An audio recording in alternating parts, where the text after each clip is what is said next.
총수가 결정됐습니다.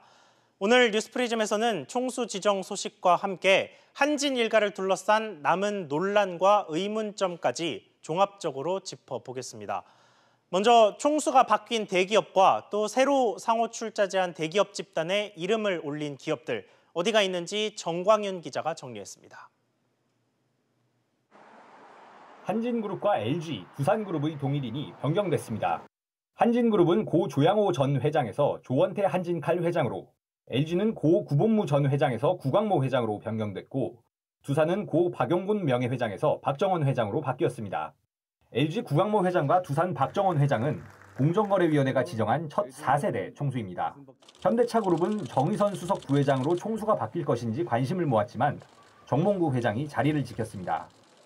정의선 회장이 밖으로 드러나는 액션을 취했다고 하지만 여전히 그 독일인 정몽구의 영향을 받았다고 보고 그런 개연성도 있는 상태이기 때문에 공정위는 자산 총액 5조 원 이상인 공시대상 기업 집단에 지난해보다 1개 줄어든 모두 59개 기업을 지정했습니다.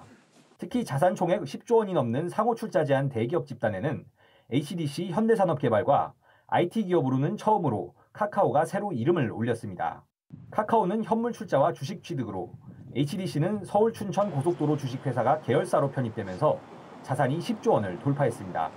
자산 5조 원이 넘는 준대기업 집단에는 애경그룹과 키움증권 지주사인 다오키움이 새로 지정됐고, 메리츠금융과 한솔, 한진중공업은 자산이 줄면서 제외됐습니다. 공정위는 이달 말부터 대기업 집단들의 주식 소유 현황을 분석해 소유구조와 내부거래 현황 등을 8월부터 단계적으로 공개할 계획이라고 밝혔습니다. SBS CNBC 정광윤입니다. 어쨌든 조원태 회장이 새 그룹 총수 자리엔 올랐습니다. 하지만 남매 간 갈등이 끝난 건 아니라는 분석인데요. 한진가의 남은 문제들 오정인 기자가 짚어봤습니다.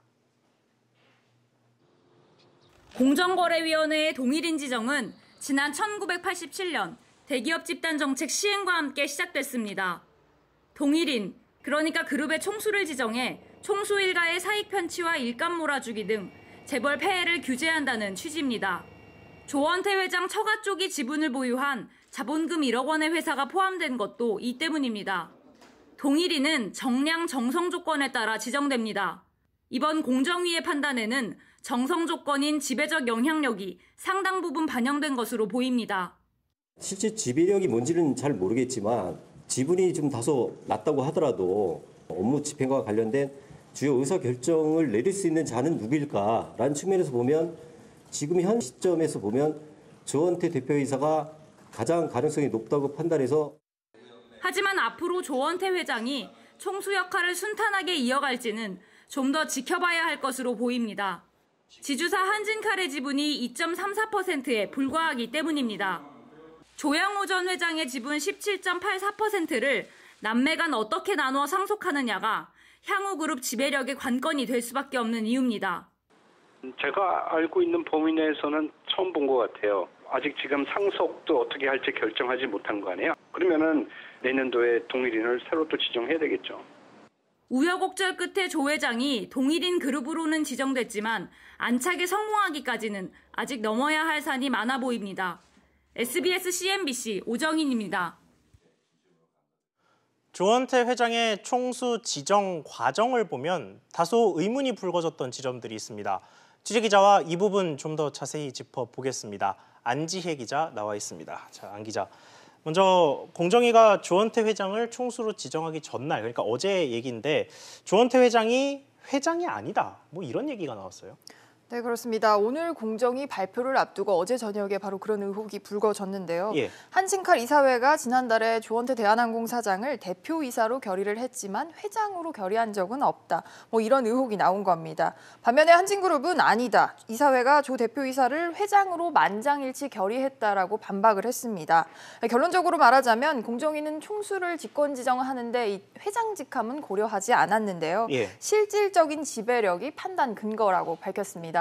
하지만 이 같은 논란이 불거졌다는 자체가 한진그룹 내부에 이견이 있었다는, 갈등이 있었다는 것을 표출됐던 것으로 볼 수 있다는 점입니다. 그렇군요. 또 앞서 이야기가 조금 나오긴 했습니다만 이 지분 상속 문제 이 마무리가 안 됐죠? 네, 그렇습니다. 이번에 한진이 공정위에 제출한 서류에는 조양호 전 회장의 지분을 어떻게 상속받을 것인지 상속세에 대한 언급은 없었습니다. 먼저 오늘 공정위 관계자의 발언 먼저 들어보시죠. 5월 10일 지정 시점에 만약에 그게 지분 정리가 됐다라고 그러면 더 명확하게 볼 수 있을 여지는 있겠지만 어쨌든 그게 아마 올해 10월쯤에 아마 마무리될 것 같은 그런 된 상태이기 때문에 그거를 올해 10월까지 기다려서 지정할 수는 없는 거고요.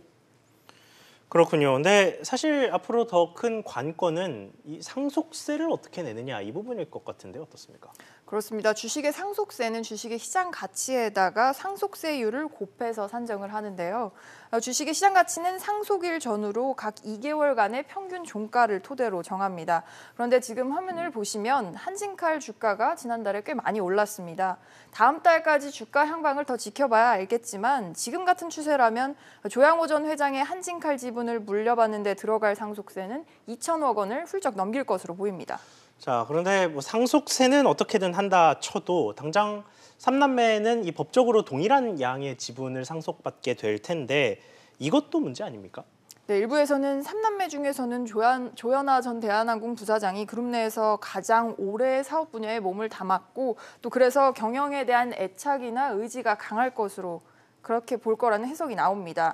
하지만 조 전 부사장은 내일 또 밀수 혐의로 첫 공판 준비 기일이 예정돼 있는 등 그동안 갑질 논란으로 당장 경영에 복귀하기는 좀 어려운 시점입니다.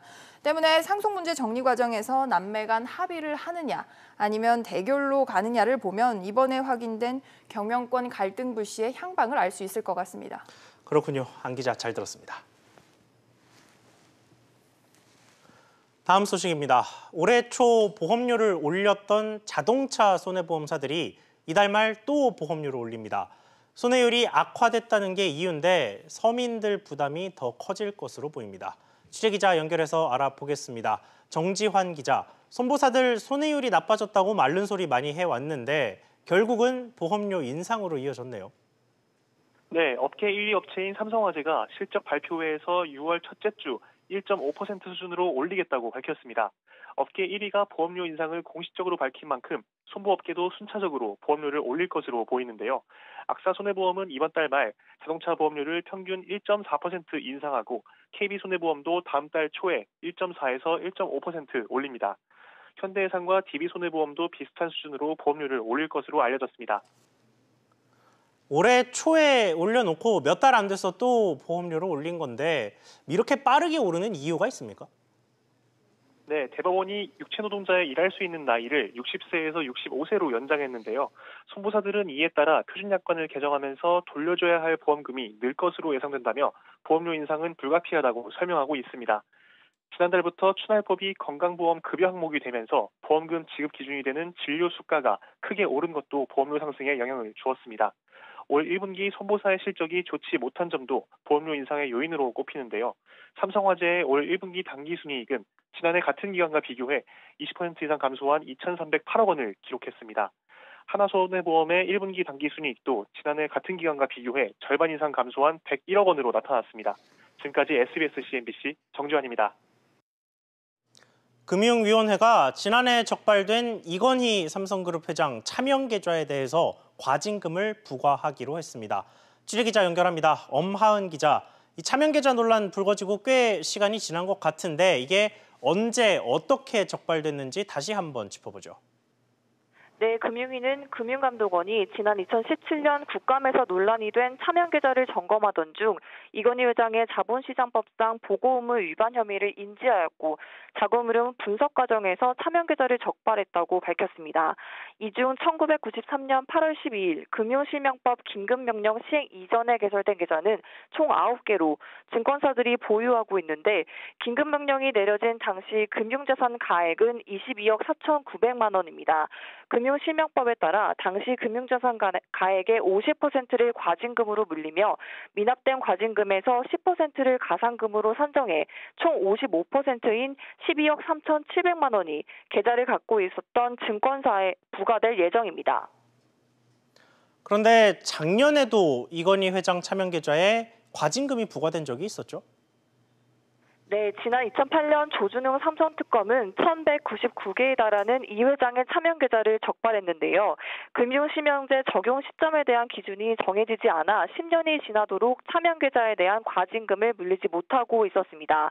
그러나 지난해 2월 법제처가 차명 계좌 과징금 부과에 대한 유권 해석을 내리면서 법제처 해석에 부합한 27개의 계좌에 대해서만 34억 원가량의 과징금이 부과됐습니다. 한편 금융위는 이 회장에게 9개 차명 계좌를 본인의 실명으로 전환해야 한다고 통보할 것이라고 밝혔습니다. 지금까지 SBS CNBC 엄하은입니다. 미국계 사모펀드 론스타가 하나금융에 제기한 1조 6천억 원 규모의 소송이 하나금융의 승소로 종결됐습니다. 취재기자 연결합니다. 임종윤 기자, 판결 결과 전해주시죠. 네, 하나금융은 오늘 국제중재재판소 ICC로부터 론스타가 요청한 손해배상 신청과 관련해서 하나은행이 전혀 배상을 해줄 필요가 없다는 내용의 판정문을 보내왔다고 밝혔습니다. 여기서 론스타가 요청한 손해배상 신청이라는 것은 3년 전인 지난 2016년 8월에 론스타가 하나금융을 상대로 제기한 건데요. 처음에 5억 달러로 제기를 했던 최종 손해배상 금액이 최종적으로는 14억 430만 달러, 우리 돈으로 1조 6,700억 원에 달했습니다. 론스타가 손해배상을 하라고 요구한 이유가 있었을 텐데요. 예. 2003년 8월로 거슬러 올라가는데요. 당시에 외환은행 지분 51%를 사들인 론스타가 2010년 7월에 이 지분을 하나금융에 4조 4천억 원에 매각하기로 계약을 맺었습니다. 하지만 그해 10월에 론스타가 외환카드 주가 조작 혐의로 유죄 판결을 받았고요. 이런 과정에서 매각 과정이 지연이 됐는데요. 론스타는 결국 그 다음 달인 2011년 11월에 처음 계약보다 5천억 원 정도가 깎인 3조 9,157억 원에 외환은행을 최종 매각하게 됩니다. 그래서 더 비싸게 못 팔았다는 이유로 소송을 걸게 된 건데요. 특히 하나금융이 이 과정에서 적극적으로 나서지 않는 등 계약을 위반해 손해를 봤다 이렇게 주장을 하고 있습니다. 결국 이런 론스타의 주장이 국제중재사법재판소에서 받아들이지 않은 겁니다. 이 외환은행 매각과 관련해서 론스타가 우리 정부에 대해서도 투자자 국가 간 소송을 제기해놓고 있죠.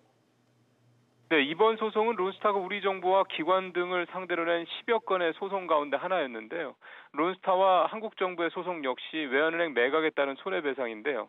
이번 하나금융지주의 판정 결과가 정부 대상으로 한 ISD 소송에도 영향을 미칠 것으로 보입니다. 우리 정부와 론스타 간의 ISD 소송 결과는 올해 말쯤 나올 것으로 예상이 되고 있습니다. 지금까지 금융감독원에서 SBS MBC 임종윤입니다. 46,931대 1. 최근 서울 마포구 공덕동의 아파트 단 한 채에 몰린 청약 경쟁률입니다.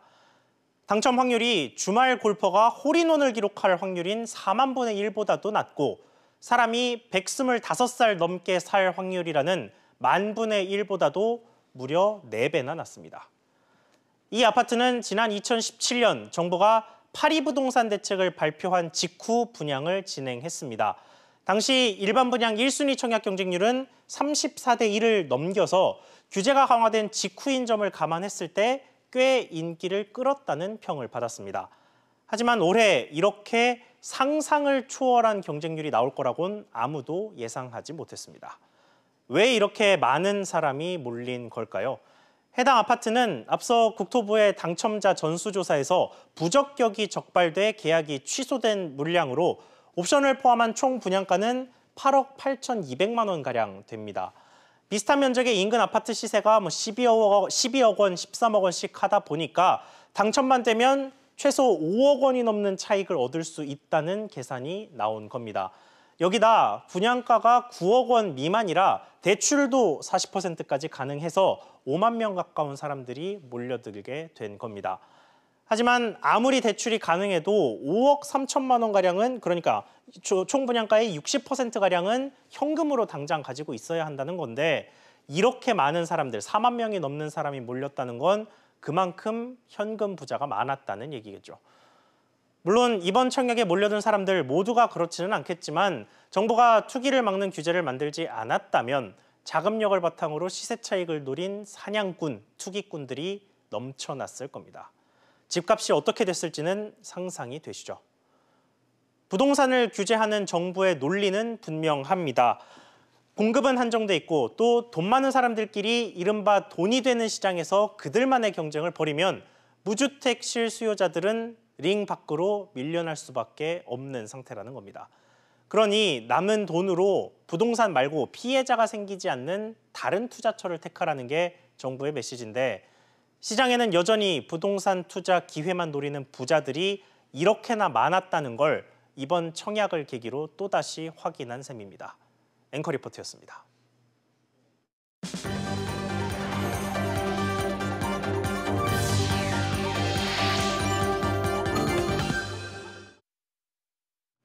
이번엔 고용지표 소식으로 이어가 보겠습니다. 2달 연속 25만 명 넘게 늘던 취업자 증가폭이 다시 꺾였고 실업률은 19년 만에 최고치입니다. 그런데 이처럼 악화된 지표에 정부 설명은 석연찮습니다. 먼저 류정훈 기자가 지난달 고용 상황 정리했습니다. 통계청이 발표한 4월 취업자 수는 2,703만 8천 명으로 지난해 같은 달보다 17만 1,000명 늘었습니다. 2월과 3월에 각각 25만 명 이상을 기록하면서 회복세를 보였지만 지난달 다시 10만 명대에 그치며 주춤했습니다. 15세 이상 고용률은 60.8%로 1년 전보다 0.15%포인트 하락했습니다. 비교적 질 좋은 일자리인 전문 과학 및 기술 서비스업에서 4만 9천 명 늘었지만 제조업, 도소매, 숙박 등에서 감소폭이 컸습니다. 특히 제조업은 작년 4월부터 13개월 연속 감소세를 이어갔습니다. 4월 실업자 수는 124만 5천 명으로 1년 전보다 8만 4천 명 증가했습니다. 실업률도 4.4%를 기록해 0.3%포인트 상승했습니다. 실업자 수와 실업률은 4월 기준으로는 2000년 이후 19년 만에 가장 높은 수준을 기록했습니다. 청년층 실업률은 11.5%로 1년 전보다 0.8%포인트 상승했는데 역시 동월 기준으로 2000년 이후 최고입니다. 청년층은 지방직 공무원이라든가 중앙직 공무원의 원서 접수에 따라서 그 수가 왔다 갔다 하는 경향이 있습니다. 금월의 경우에는 9개 시도 정도가 4월로 이동을 하면서 전월의 경우에는 청년층의 실업률이 하락하는 영향을 주었고 30대와 40대 취업자는 27만 7천 명이 줄었는데 특히 40대 취업자 감소폭은 27년 만에 최대로 집계됐습니다. SBS CNBC 류정훈입니다. 그런데 이번 고용지표 악화를 놓고 정부가 내놓은 해명이 조금 이상합니다. 공무원 시험 날짜가 바뀌어서 올해 실업자가 늘었다는 해명에다가 2분기부터는 경기가 좋아질 것이라는 장밋빛 전망까지 내놨습니다. 이 얘기가 정말로 맞는 건지 장가희 기자와 이야기 나눠보겠습니다. 장 기자, 먼저 4월 실업률, 지난달 실업률이 무려 19년 만에 최악인데 정부는 이게 공무원 시험 때문이라고 했어요. 이게 무슨 얘기입니까? 네, 실업자는 경제활동 인구 중에서 취업자가 아닌 사람을 실업자라고 합니다. 공무원 시험을 준비하는 분들은 취업자도 실업자도 아니기 때문에 통계에서는 비경제활동 인구로 분류를 하게 됩니다. 지난 4월에는 지방 공무원 시험이 있었는데 공무원 준비생이 구직 활동을 하는 구직자가 되면서 실업자 통계에 잡히게 됩니다. 그러다가 공무원 시험이 끝나면 공식 실업률이 떨어진다는 게 정부의 설명입니다. 그러니까 이 정부 공무원 시험에 지원을 한 게 구직 활동으로 보기 때문에 실업자로 잡혔다. 뭐 이런 얘기로 보이는데 공시생 탓으로만 이 실업률을 좀 돌릴 수 있습니까? 네, 공무원 시험이 실업률 증가의 원인인 것은 맞습니다. 하지만 고용 악화의 결정적인 원인으로 보기에는 한계가 있다는 지적입니다. 취업자 지표를 봤을 때 자영업 그리고 제조업 분야에서 유독 고용 악화가 좀 심하다는 것을 알 수 있는데요. 흔히 자영업자 또는 최저임금의 영향을 받는 직군인 도소매업 취업자가 7만 6천 명 정도 줄었습니다. 제조업에서는 좀 나아졌다고는 하지만 여전히 5만 2천 명이나 감소를 했는데요. 도소매업 취업자는 17개월 연속 그리고 제조업 취업자는 13개월 연속 감소를 하고 있습니다. 이를 볼 때 공시생 증가보다는 경기 부진이 실업률 상승의 원인으로 조금 더 타당하지 않나 이런 분석이 나오고 있습니다. 그렇군요. 그런데 정부는 다음 분기, 2분기 경기가 좋아질 거라는 이야기를 꽤 반복적으로 지금 하고 있단 말이죠. 이게 너무 낙관적인 시각 아닙니까? 네, 이번 달 취업자가 사실 20만 명에는 못 미쳤지만 17만 명을 넘어섰다는 점에서는 긍정적인 시그널인 것은 맞습니다. 예. 하지만 이 속내를 들여다보면 낙관적이지만은 않은데요. 정부 재정, 즉 국민 세금이 투입된 보건 그리고 사회복지업에서 12만 7천 명, 또 60세 이상 고령층 취업자 증가가 33만 5천 명으로 상당 부분 증가를 했습니다. 특히 수출이 부진한 반도체 부문에서 지속적으로 취업자가 또 줄어들고 있고 또 경제 허리인 30, 40대 감소세가 금융위기 이후 최장기간 지속하는 등 우려도 여전히 남아 있습니다. 그래서 고용지표는 정부의 전망과는 좀 대조되는 결과가 나왔는데 그나마 일자리를 더 늘리기 위한 추경도 국회에 묶여 있어서 정부로서는 답답한 상황입니다. 그렇군요. 장 기자 잘 들었습니다. 이번엔 버스 파업 소식입니다. 버스 노사 협상이 밤사이 연이어 타결되면서 오늘 아침 출근길 대란은 없었습니다. 급한 불이 일단은 꺼진 셈인데 먼저 강산 기자가 안정을 되찾은 버스 출근길 취재했습니다. 버스 승강장에 평소와 다름없이 시내 버스들이 줄이 이어 들어옵니다. 파업 철회까지 긴박했던 상황을 말해주듯 노조 측 요구 사항을 담은 스티커가 그대로 붙어있는 버스들이 눈에 띕니다. 버스가 정상 운행되면서 시민들은 안도하는 모습입니다. 지하철로 갔으면 3번 정도 갈아타야 돼서 좀 늦거든요. 버스 파업 안 돼서 좀 다행인 것 같아요. 걱정이 많이 됐었는데요. 이게 다행히 3, 40분 정도 이제 앞으로 더 일찍 안 나와도 될 것 같은. 국토교통부는 파업을 예고했던 버스 노조 모두가 파업을 철회하거나 보류했다고 밝혔습니다. 서울과 인천 등 8개 지자체 버스 노사는 임금 협상을 마무리했습니다. 서울 시내버스 노사는 파업을 불과 1시간 반 가량 앞둔 새벽 2시 30분에 임금 3.6% 인상과 정년 연장 등 조정안에 합의했습니다. 우리 기사들도 많이 걱정을 했는데 협상이 원만하게 돼서 다행인 것 같습니다. 우리 기사들은 앞으로 시민들한테 좀 다가가는. 경기도와 대전, 강원 등 5개 지역 버스 노조는 당분간 파업을 미룬 채 노사 협상을 계속한다는 계획입니다. 김현미 국토부 장관은 담화문을 통해 버스 요금 인상이 불가피했고 어렵게 마련된 안정적 재원은 국민 안전을 위한 마중물이 될 수 있도록 하겠다고 설명했습니다. SBS CNBC 강산입니다. 보신 것처럼 버스 대란은 피했지만 이를 위한 해법들, 그러니까 요금 인상과 재정 투입은 신중하지 못한 선택 아니었냐는 지적이 나옵니다. 취재기자와 이야기 나눠보겠습니다. 이한승 기자 나왔습니다. 자, 이 기자, 네. 먼저 이번 사태의 배경부터 좀 짚어보죠. 아무래도 이 주 52시간 도입이 가장 큰 영향을 끼쳤죠. 네, 이번 사태만 보면 이제 주 52시간제 시행이 이 버스 기사처럼 기형적으로 수당 비중이 높은 근로자에게는 위협이 될 수 있다는 점을 알 수 있었는데요. 예. 버스 노조는 주 52시간제가 도입이 되면 월급이 30만 원에서 100만 원가량 줄어들 수 있다고 주장했습니다. 이 같은 주장의 근거는 버스기사 임금 구조에서 찾을 수 있습니다. 지금 보시는 것처럼 버스기사 전체 임금에서 30% 이상은 초과 근로수당이기 때문에 근로시간이 단축되면 수당이 줄어들면서 전체 월급이 감소할 수밖에 없다는 겁니다. 자, 그런데 주 52시간, 주 52시간제가 갑자기 도입된 것도 아니고 네. 유예 기간을 충분히 두고 심지어 단속도 몇 달 미뤄주고 이렇게 했었는데 이게 직접적인 원인은 결국 준비 부족 때문이라고 봐야 되는 거 아닙니까? 사실 버스업계가 준비할 시간은 충분했다는 게 평가가 나오고 있습니다. 예. 하지만 이에 대처할 역량이 좀 부족했다는 지적이 나오는데요. 특히 이번 사태를 통해서도 여실히 알 수 있었던 것은 이 대다수 버스 업체들이 이 지방자치단체의 보조금에 의존하는 비중이 높다 보니까 이 버스 기사들의 임금 감소를 보전할 만한 여력이 없었고요. 또 이로 인해서 기사들의 불만을 달래고 또 업체의 재정난을 타개하기에는 좀 역부족이었음을 드러냈습니다. 그렇군요. 그런데 결국 버스 대란 위기를 해결한 건 요금 인상 또 정부의 직접적인 재정 지원 이 두 가지 카드였어요. 네. 그래서 이 해결책을 놓고도 결국은 논란이 또 많습니다. 네, 뭐 걱정했던 파업은 일어나지 않았지만 그래도 시민 부담 가중이 파업의 해법이었냐 하는 비판은 계속 나오고 있는데요. 예. 사실 준공영제를 하고 있는 서울시만 봐도 지난해 5,400억 원의 예산을 이 적자 보전용으로 투입을 했었고 올해도 3,000억 원 정도의 예산이 들어갈 것으로 전망되고 있습니다.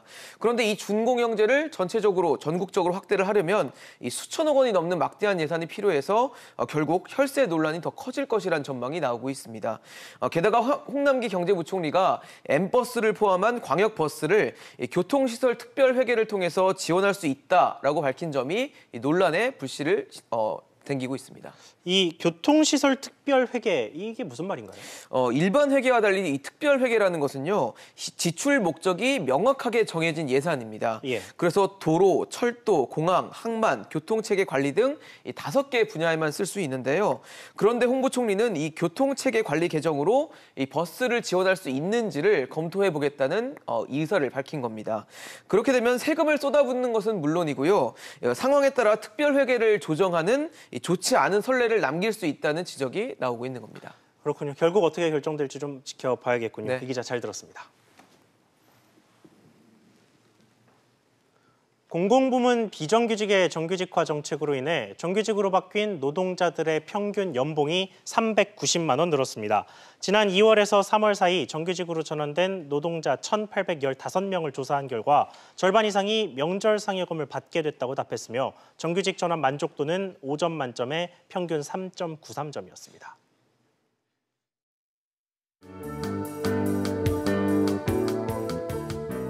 안녕하세요. K웨더 라이프스타일 예보 오주호입니다. 5월 15일 스승의 날인 오늘도 전국에는 때이른 더위가 이어지고 있습니다. 오늘 서울의 낮 기온은 27도까지 오르겠는데요. 내일도 햇볕은 계속해서 강하게 내리쬐겠습니다. 날도 더운데다가 대기까지 정체하면서 내일도 오전까지 일부 지역으로는 공기질이 탁하겠습니다. 내일 강원 영동을 제외한 중부지방의 미세먼지 농도는 나쁨 단계로 농도가 높게 나타나겠고요. 오후 들어서는 전국이 보통 단계를 회복하겠습니다. 중부지방은 낮 기온이 수원과 춘천, 대전과 청주 모두 30도까지 오르는 만큼 일교차도 매우 크게 나겠으니까요. 건강관리에 유의하시기 바랍니다. 동해안은 종일 구름이 많은 날씨를 보이겠고 낮 기온은 강릉 27도까지 올라 더위가 이어지겠습니다. 남부지방도 무더위가 이어지겠습니다. 낮 기온은 광주 30도, 전주 29도, 대구는 31도까지 오르겠는데요. 높은 자외선에 주의하시기 바랍니다. 그리고 이번 주는 남부지방에 무더위를 달래줄 반가운 비 소식이 있는데요. 금요일에는 전남 해안과 제주도에 비가 시작해 토요일에는 남부지방 전체로 확대될 것으로 전망됩니다. 지금까지 기상정보였습니다. 오늘 저희가 준비한 소식 여기까지입니다. 시청해주셔서 감사합니다.